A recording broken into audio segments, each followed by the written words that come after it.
Voilà, alors moi je suis Marie-Thérèse Plaine, je suis présidente de l'association Témoins et on a organisé cette journée qui s'appelle, dans l'objectif de faire bouger les lignes. Alors il faut comprendre qu'on est une association chrétienne interconfessionnelle qui ne dépend d'aucune institution et en fait on est un espace de parole et notre objectif c'était d'arriver à faire rencontrer des gens qui naturellement ne se rencontreraient pas, qui sont tous engagés dans ce qu'on appelle les groupes de maison.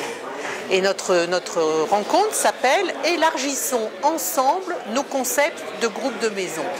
Alors bien sûr, il y a un aspect de concepts qui vont être apportés à la fois en plénière et en atelier, mais il y a surtout un partage d'expériences entre catholiques, entre évangéliques, entre réformés, hors église, entre personnes qui dirigent des églises de maison. Et ça, c'est complètement nouveau, c'est un vrai défi, c'est un vrai challenge. Donc, parfois, on a l'impression qu'aujourd'hui, il y a beaucoup de nouvelles idées, ce qui dans un sens est vrai, mais le sujet des petits groupes, des cellules, ce que vous voulez, je vais utiliser le terme cellule, mais je suis conscient qu'il y a beaucoup de termes qui sont utilisés. C'est quelque chose qui existe à peu près au travers de l'histoire de l'Église, et on va regarder ça, et je crois que j'ai 10 minutes pour le faire. Alors peut-être tout d'abord, juste situer ce phénomène de l'Église émergente que nous constatons depuis quelques décennies. C'est un phénomène donc, qui est né d'un certain nombre de constats sociologiques dans un contexte donc, de changement profond sociologique dans les sociétés occidentales principalement. Que les gens veulent voir qu'est-ce que c'est qu'une église. Alors évidemment, c'est une église qui a choisi un style et qui a choisi une forme. Mais l'idée, c'est que, en fait, on est arrivé là parce que les gens ne vont pas dans les églises, ne connaissent pas les chrétiens et veulent savoir qu'est-ce que c'est qu'un culte. Je suis née dans une famille d'artistes et quand j'ai eu 24 ans, à travers ma mère on avait une famille très dysfonctionnelle, qui a fait une démarche spirituelle, j'ai été tellement frappée par son changement profond que ma vie a changé et que j'ai donné mon cœur au Seigneur comme ça.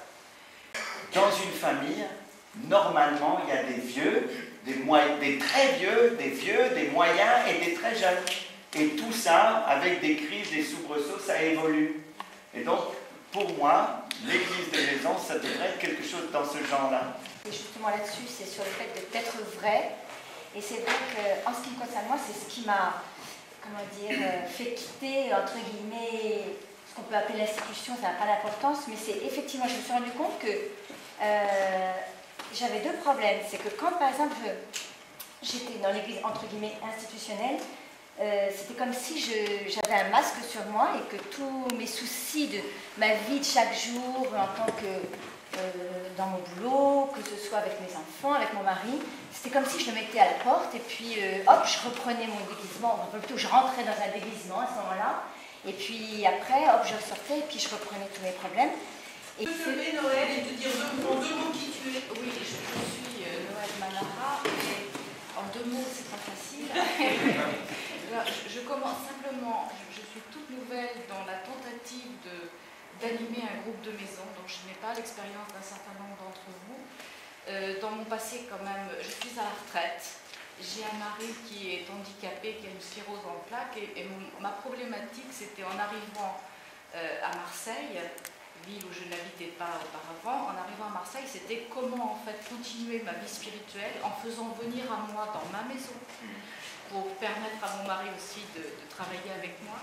Comment faire venir à moi donc des gens tout simplement de ma paroisse, parce que je suis catholique. Alors, la commande de témoins, c'était un peu savoir pourquoi il y a des groupes spécial jeunes et comment vivre l'intergénérationnel dans les groupes de maison aussi. Et est-ce qu'il faut vivre l'intergénérationnel dans les groupes de maison? Donc, je vais vous... Moi, je croyais fortement à cette idée de multiplication cellulaire, c'est-à-dire qu'arriver à un certain niveau, un certain nombre dans le groupe, on divisait le groupe en deux, mais on évitait de dire division, on dirait qu'on multipliait le groupe. Et c'était toujours vécu comme une division quand même. Et on avait donc deux cellules, et après théorie.